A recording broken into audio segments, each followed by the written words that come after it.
జగిత్యాల జిల్లాలో సాగునీటి సమస్య తీవ్ర రూపం దాల్చింది. చొప్పదండి నియోజకవర్గంలోని మాల్యాల మండల కేంద్రంలో రాజకీయాలకు అతీతంగా వివిధ గ్రామాల రైతులు రాస్తారోకో చేపట్టి ప్రభుత్వానికి తమ ఆవేదనను తెలియజేశారు.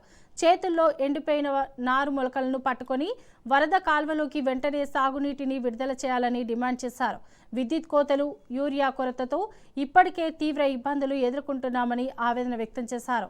సమస్యను వారం రోజుల్లో పరిష్కరించకపోతే కొండగట్టు నుంచి జిల్లా కలెక్టరేట్ వరకు భారీ పాదయాత్ర చేపడతామని హెచ్చరించారు.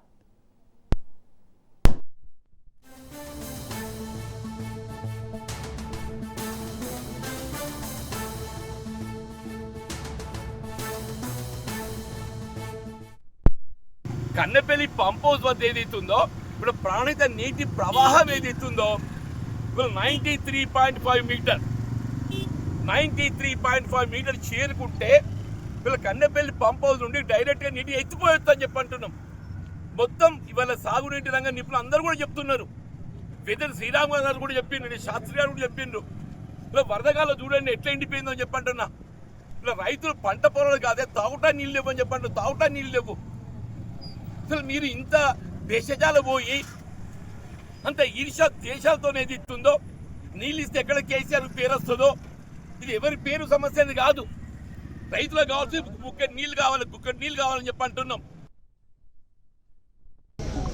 ఉన్న నీళ్ళని ఒడిచిపట్టి మీది పంపింగ్ చేయరా నాయన అంటే అది శాతగా ఇవన్నీ దేశాలు ఏమడుతుంది. ఓ యూరియా చక్కగా ఇయ్యరు, ఓ రైతు బంధు చక్కగా వేయరు.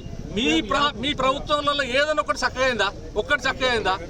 కొనుడు చక్కగా కొనరు. 5-10 కిలోలు అట్లా. అసలు రైతు మీద మీకు ఏమైనా ధ్యాస ఉందా? రైతు బీమా ఉందా? రైతు బీమా ప్రీమియం కట్టి సావాలి. ఇప్పుడు రైతు అయితే 5 లక్షలు వచ్చే పరిస్థితి లేదు. ఏం చెప్తున్నారు మీరు? మీరు ఎంతసేపు కమిషన్ల కోసం కక్కుర్తిపడి ఈ రైతాంగాన్ని నష్టం చేస్తున్నారు. కాబట్టి దయచేసి మరొకసారి ఈ వేదిక మీకు వెళ్ళి రైతుల ద్వారా మేము అందరం డిమాండ్ చేస్తున్నాం. ఈ వారం లోపల వరదకాలం నీళ్ళు అయిపోతే ఇదే మల్యాల రోడ్డు మీద నుంచి వెళ్ళి కొండగట్టు కిందికి వెళ్ళి ఖచ్చితంగా కలెక్టరేట్ పాదయాత్ర చేస్తాం. కలెక్టరేట్ ముట్టడి చేస్తాం. తక్షణం అందరం మళ్ళీ నిర్ణయించుకొని వారం రోజుల టైం ఇస్తున్నాం. వారం రోజుల లోపల మాకు వరదకాలం నీళ్లు రావాలి, కరెంటు ఫుల్ టైం ఉండాలి మాకు.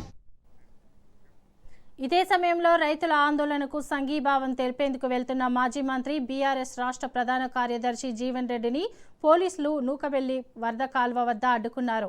మాజీ ఎమ్మెల్యే సుంకే రవిశంకర్ను కూడా ముందుకు వెళ్లకుండా నిలిపివేయడంతో అక్కడ ఉద్రిక్త పరిస్థితులు నెలకొన్నాయి. పోలీసుల తీరును నిరసిస్తూ జీవన్ రెడ్డి రోడ్డుపై బైఠాయించి ప్రభుత్వంపై విమర్శలు చేశారు. అనంతరం ఆయనను పోలీసులు అదుపులోకి తీసుకోవడంతో మాల్యాలతో పాటు జగిత్యాల జిల్లాలో రాజకీయ ఉద్రిక్తత నెలకొంది.